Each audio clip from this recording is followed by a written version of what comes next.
18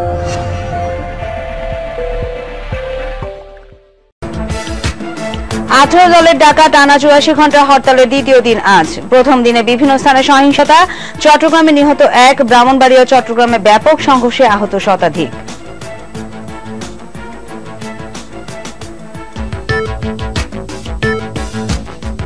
হরতালে ককটেল বিস্ফোরণে আহত অনেকেই হাসপাতালে জীবন মৃত্যু সন্ধিক্ষণে। দ্রুত আলোচনার মাধ্যমে দুই নেত্রীকে সমাধানে আসার অনুরোধ ভুক্তভোগী পরিবারের।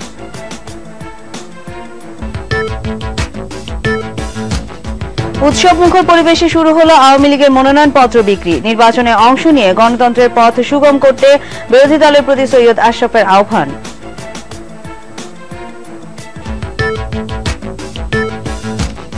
মানুষকে কষ্ট দিয়ে প্রধানমন্ত্রিত্ব চাই না, ইমাম সম্মেলনে বললেন প্রধানমন্ত্রী শেখ হাসিনা। ইসলামের নামে মানুষ হত্যাকারীদের বিরুদ্ধে দেশবাসীকে সতর্ক হওয়ার আহ্বান।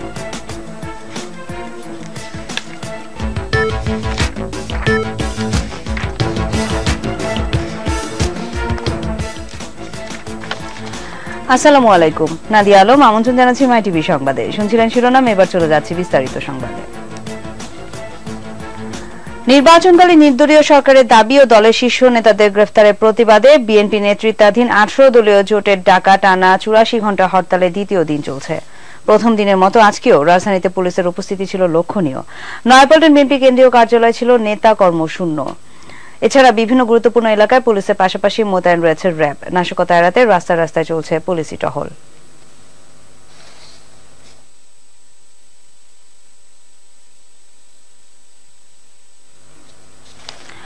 গণতান্ত্রিক পন্থায় ক্ষমতা হস্তান্তরের সকল সম্ভাবনা আওয়ামী লীগ নস্যাৎ করেছে বলে মন্তব্য করেছেন বিএনপি যুগ্ম মহাসচিব রুহুল কবির রিজভী আহমেদ। হরতালের প্রথম দিন শেষে রোববার সাংবাদিক সম্মেলনে তিনি আরো বলেন, সরকার সংলাপের কথা বললেও প্রকৃত অর্থে গোপন এজেন্ডা বাস্তবায়নের জন্য বিরোধী দলের উপর দমন পীড়ন চালিয়ে যাচ্ছে। মানসিক চাপ সৃষ্টির পায়তারা হিসেবে বিরোধী দলীয় নেতার বাসায় পানি ও খাবার সরবরাহ বন্ধ করা হয়েছে বলেও অভিযোগ করেন রিজভী আহমেদ। আমরা আগে থেকেই যে আশঙ্কার কথা বলেছি, তাদের ষড়যন্ত্রের কথা বলেছি, যে চক্রান্তের কথা বলেছি, সেটাই তো তারা ক্রমান্বয়ে করে যাচ্ছে।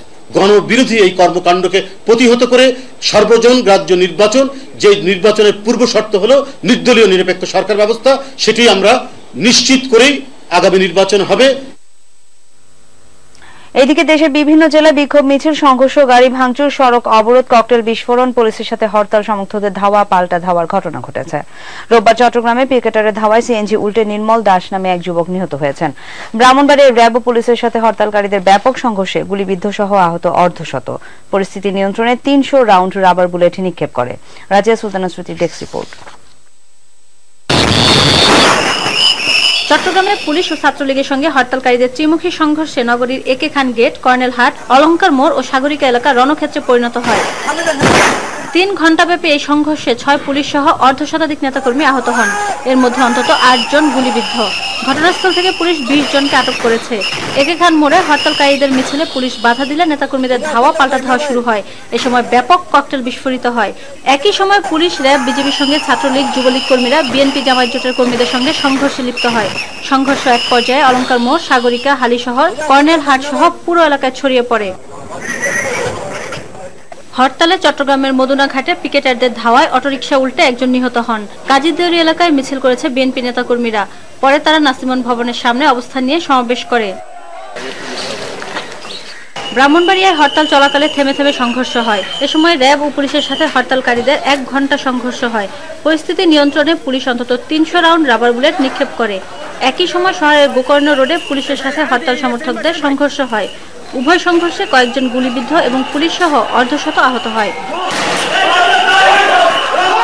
চাঁদপুরের বিভিন্ন স্থানে যানবাহন ভাঙচুর ও সড়ক অবরোধ করে মিছিল ও পিকেটিং করে হরতাল সমর্থকরা। যশোর মনিরামপুর ঢাকুরিয়া বাজারে হরতাল চলাকালে যুবদল নেতা নাসিরউদ্দিনের উপর বোমা মারে দুর্বৃত্তরা। রাজশাহীতে নিরুত্তমভাবে চলছে হরতাল। কাদিরগঞ্জ এলাকা থেকে 18 দলের নেতাকর্মীরা হরতালের সমর্থনে বিক্ষোভ মিছিল বের করে। খুলনায় হরতালের সমর্থনে 18 দল মিছিল করেছে। সিলেটে শান্তিপূর্ণভাবে চলছে হরতাল। কোথাও কোনো অপ্রীতিকর ঘটনার খবর পাওয়া যায়নি। বরিশালেও মিছিল সমাবেশ করে বিএনপি সহ 18 দলীয় জোট। পরে মহানগর বিএনপি সভাপতি মুজিবুর রহমান সারোয়ারের সভাপতিত্বে সদর রোডে সমাবেশ করে সংসদ সদস্য মেজবাউদ্দিন ফারহাদ সহ 18 দলীয় জোটের নেতারা উপস্থিত ছিলেন। নগরীতে 3টি ব্যাটারি চালিত অটোরিকশায় অগ্নিসংযোগ করে পিকেটাররা।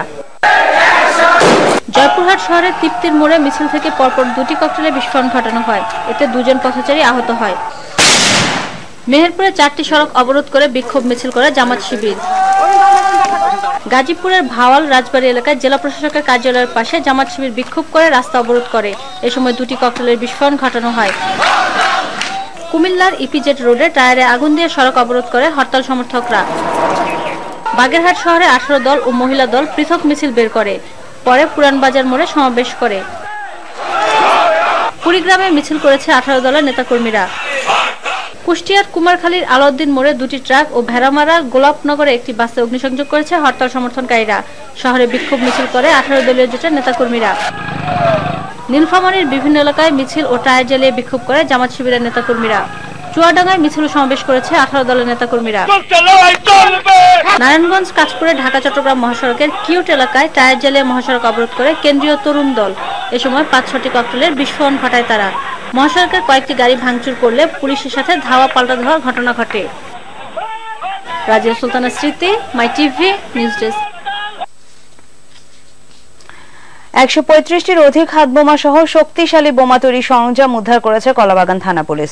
গত রাত 10:30টার দিকে গোপন সংবাদের ভিত্তিতে পুলিশ কাঁঠালবাগান বাজারের কাঞ্চন টাওয়ারের 5ম তলায় একটি ফ্ল্যাটে অভিযান চালিয়ে এসব উদ্ধার করে। এ সময় পুলিশ 4 জনকে গ্রেফতার করে। গ্রেফতারকৃতরা শিবির সদস্য বলে জানা যায়। পুলিশের এসএ শিবলি নোমান জানান, বড় ধরনের নাশকতা ঘটানোর উদ্দেশ্যে এসব শক্তিশালী বোমা তৈরি সরঞ্জাম ও হাতবোমা মজুত করা হয়েছিল। তৈরি করেছিল, রেখেছিল দেশের নৈরাজ্য সৃষ্টির জন্য। অনুমান করা হচ্ছে যেভাবে সাজানো রয়েছে তাতে আমাদের ধারণা যে মোর দ্যান 100, 150-200 হতে পারে এবং আরো বোমা তৈরির সরঞ্জাম আছে। হরতালে ককটেল বিস্ফোরণের মৃত্যুর সাথে পাঞ্জা লড়ছে অনেকেই। রাতে ঢাকা মেডিকেল কলেজ হাসপাতালে বার্ন অ্যান্ড প্লাস্টিক সার্জারি বিভাগে ভর্তি করা হয় মন্টু পাল, কামাল হোসেন, মুক্তার ও 10 বছরের শিশু শিমুলকে। এদের মধ্যে স্বর্ণকার মন্টু পালের শরীরের 90 ভাগ ও বাকিদের শরীরের 30 থেকে 60 ভাগ পুড়ে যায়। এরা 3 জনই একটি রেগুলার যাত্রী ছিল বলে জানা যায়। জীবন মৃত্যুর সন্ধিক্ষণে থাকা এসব ব্যক্তিদের পরিবারের পক্ষ থেকে দাবি, যত দ্রুত সম্ভব 2 দলকেই বসে আলোচনার মাধ্যমে তাদের এই সমস্যার সমাধান করতে হবে, নতুবা এভাবে বোমার আঘাতে হারাতে হবে তাদের পরিবারের একমাত্র উপার্জনক্ষম ব্যক্তিকে। এর মধ্যে আমরা 5 জনকে ভর্তি করেছি। 5 জনের মধ্যে একজন 90%, তার অবস্থা সংকটাপন্ন। এখন আমাদের তো অনেক সমস্যা। এখন এই যে ঘর ভাড়া, বাচ্চা কাচ্চারাই খেয়েছি, এখানে বাচ্চা কাচ্চা কান্না করতেছে। আর এত এইগুলো টাকা পয়সা আমরা কোথায় পাবো এখন? খালেদা জি হাসিনা, আমি চাই 2 জনের সমাধান করুক, ঠান্ডা মাথায় আর চিন্তা ভাবনা করে যেভাবে দেশ শান্তি হবে এভাবে করুক। হাতে করে রাতে খায় আর কি। তারা এমন করছে, জামাই বিপদ হয়েছে, এখন আমি সরকারের কাছে বিচার চাই। বিরোধী দলীয় নেত্রী বেগম খালেদা জিয়ার উপর সন্ত্রাসী হামলার আশঙ্কায় তার বাড়ির নিরাপত্তা ব্যবস্থা জোরদার করা হয়েছে বলে জানিয়েছেন স্বরাষ্ট্রমন্ত্রী ডক্টর মহিউদ্দিন খান আলমগীর। ফৌজদারি অপরাধের কারণে বিএনপি শীর্ষ নেতাদের গ্রেফতার করা হয়েছে বলেও তিনি জানান। রোববার সচিবালয়ে সাংবাদিকদের এসব কথা বলেন মহিউদ্দিন খান আলমগীর।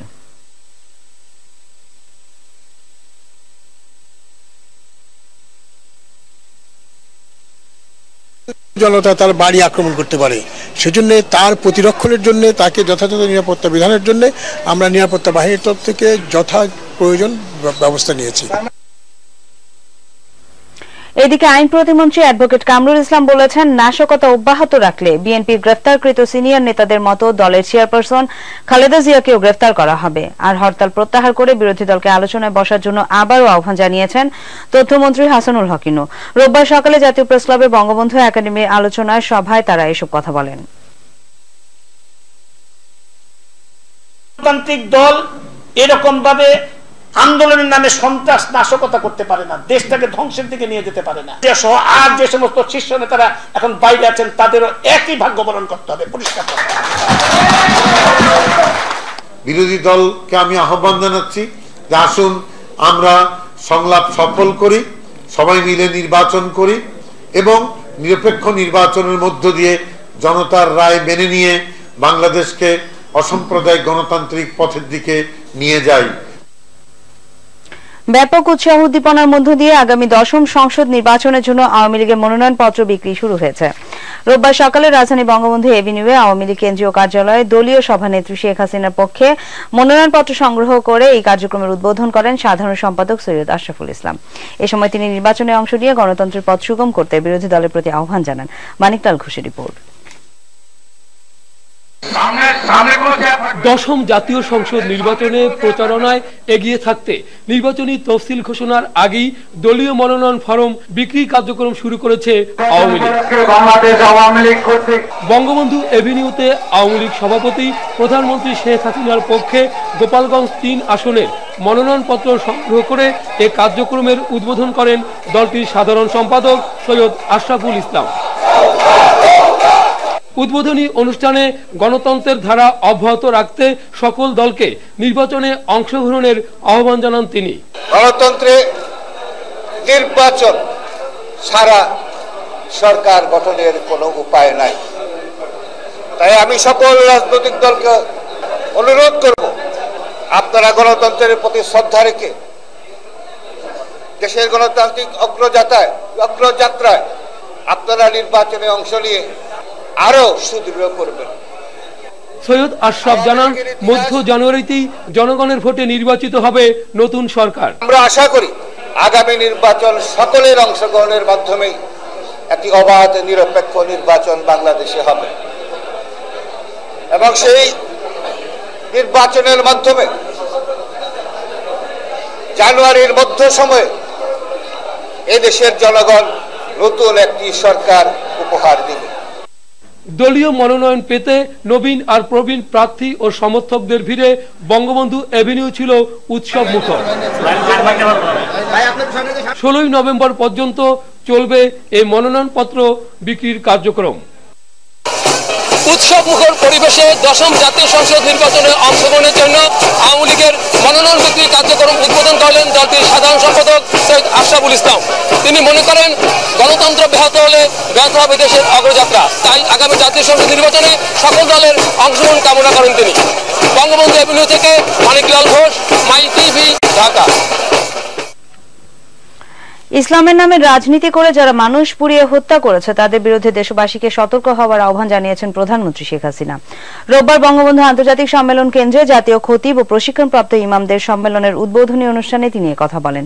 এ সময় হরতালের নামে মানুষ পোড়ানোর ঘটনায় দুঃখ প্রকাশ করে প্রধানমন্ত্রী শেখ হাসিনা বলেন, মানুষকে কষ্ট দিয়ে তিনি প্রধানমন্ত্রিত্ব চান না।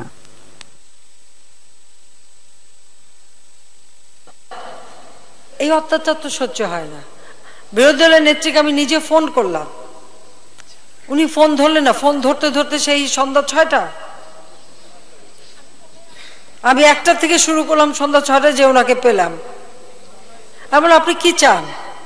দরকার হরতাল দিয়ে না, মানুষ মারেন না। আপনারা বিশ্বাস করেন, আমি নিজে যখন দেখি এইভাবে মানুষ পুরায়, আমার নিজের এত কষ্ট লাগে। আমার প্রধানমন্ত্রীদের দরকার নাই, আমি প্রধানমন্ত্রী তো চাই না। আমি মানুষের শান্তি চাই, মানুষের উন্নতি চাই, মানুষের কষ্ট আমি সহ্য করতে পারি না। আমার মানুষেরকে কষ্ট দিয়ে ক্ষমতায় থাকার আমার দরকার নাই। আমি মানুষের কষ্ট দিতে চাই না। দেশে চলমান সংকট নিরসনে নির্বাচন কমিশনের কিছু করার নেই। বৃহত্তর গণতন্ত্রের কথা ভেবে প্রধান দুই রাজনৈতিক দলকে আরও যত্নবান হওয়ার আহ্বান জানিয়েছেন প্রধান নির্বাচন কমিশনার কাজী রকিবউদ্দিন আহমেদ। রোববার দুপুরে নির্বাচন কমিশন কার্যালয়ে সাংবাদিকদের কথা বলেন তিনি। জামায়াতের নিবন্ধনের ব্যাপারে আদালতের রায় বহাল আছে, তবে চূড়ান্ত আপিল নিষ্পত্তি পর্যন্ত কমিশন অপেক্ষা করবে বলেও জানান কাজী রকিবউদ্দিন আহমেদ। আরও জানাচ্ছেন রাশেদ খান। দেশের রাজনীতিতে এখন চরম সংকট বিরাজ করছে। একদিকে দলীয় নেতাকর্মীদের মুক্তি আর তত্ত্বাবধায়ক সরকারের দাবিতে বিরোধী দল পালন করছে দেশব্যাপী হরতাল। অপরদিকে একরকম উৎসবমুখর পরিবেশেই ক্ষমতাশীল দল শুরু করেছে নির্বাচনী মনোনয়নপত্র বিক্রির কাজ। এমন বাস্তবতায় এ সংকট নিরসনে নির্বাচন কমিশনের কিছু করার এখতিয়ার নেই বলে মনে করেন প্রধান নির্বাচন কমিশনার কাজী রকিবউদ্দিন আহমেদ। সংঘাতের পথ পরিহার করে প্রধান দুই দলকে সমঝোতায় আসার পরামর্শ দেন তিনি। একাধিক দলের মধ্যে যে আলোচনা কিংবা সংলাপ, এটার মধ্যে আমাদের জড়িত হওয়ার কথা নয়। আইনে আমাদের সেই অধিকার দেয় নাই। যে সময় এখনো শেষ হয়নি, সকল পক্ষ থেকেই যত্নবান হতে হবে যাতে গণতান্ত্রিক প্রক্রিয়া সঠিকভাবে চলতে পারে। আপনারা এদিকে খেয়াল রেখে জনগণের ইচ্ছা পূর্ণ করে শান্তিপূর্ণ নির্বাচনের পথে এগিয়ে আসে। জামায়াতের নিবন্ধন ইস্যুতে আদালতের রায় বহাল আছে, তবে গেজেট প্রকাশ করার আগে আপিলের দিকে কমিশন তাকিয়ে আছে বলেও জানান সিইসি। নিবন্ধনটা অবৈধ হয়েছে, ইল্লিগাল হয়েছে, এটা বাতিল করে দিয়েছে, ওই রায় বহাল রয়েছে। এখন যেহেতু পূর্ণাঙ্গ কপি পাওয়া গেছে রায়ের, ওনারা এটার এগেনস্টে আপিল করতে পারবেন। তখন আপিলেও স্টে হতে পারে অথবা আপিলে এটাকে রিভার্সও হতে পারে। আপিলে যেটাই হয় সেটাই চূড়ান্ত সিদ্ধান্ত হবে। এদিকে নির্বাচনকে সামনে রেখে স্বচ্ছ ব্যালট বাক্স, অমোচনযোগ্য কালি সহ বিভিন্ন সরঞ্জামাদি পৌঁছে গেছে নির্বাচন কমিশনে। শিগগিরই তা বিভাগীয় পর্যায়ে বিতরণ কাজ শুরু হবে।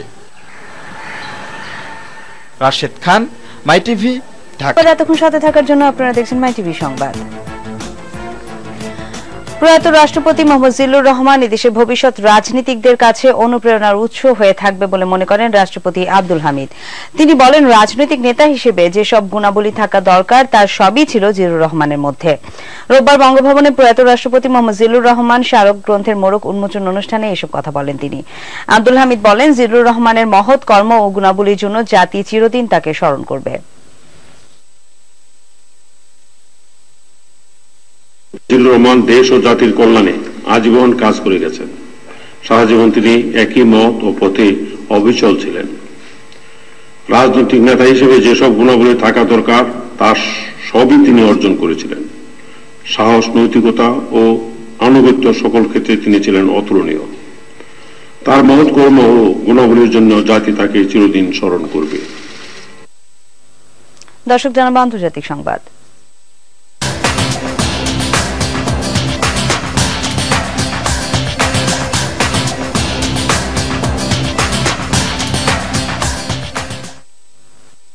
ফিলিপাইনে ঘূর্ণিঝড় হাইয়ানের আঘাতে মৃতের সংখ্যা 10,000 ছাড়িয়েছে। এই সংখ্যা আরও বাড়তে পারে বলে আশঙ্কা করছে রেড ক্রস। ইতিহাসের শক্তিশালী এই ঝড়ের তাণ্ডবে তাকলোবান শহরে মারা গেছে 6,000 মানুষ। শুক্রবার ক্যাটাগরি 5 মাত্রার ঘূর্ণিঝড়টি ঘন্টায় 379 কিলোমিটার বেগে আঘাত হানে। ঝড়ের তাণ্ডবে নিশ্চিহ্ন হয়ে গিয়েছে মধ্য ফিলিপাইনের উপকূল এলাকার প্রায় সবকটি গ্রাম। সম্পূর্ণ বিধ্বস্ত চেহারা নিয়েছে এই এলাকার প্রধান সড়ক শহরটিও। ঝড়ে রাস্তাঘাট ও যোগাযোগ ব্যবস্থা এমনভাবে ধ্বংস হয়ে গিয়েছে যে এখনো সব ক্ষতিগ্রস্ত এলাকায় পৌঁছতে পারেনি উদ্ধারকর্মীরা। তার সঙ্গে রয়েছে ত্রাণের জন্য হাহাকার। ঝড়ে সমুদ্রের পানি ফুলে ফেপে উঠতেই মৃতের সংখ্যা এইভাবে বেড়েছে বলে ধারণা করা হচ্ছে। এই পর্যায়ে জানাবো খেলা সংবাদ।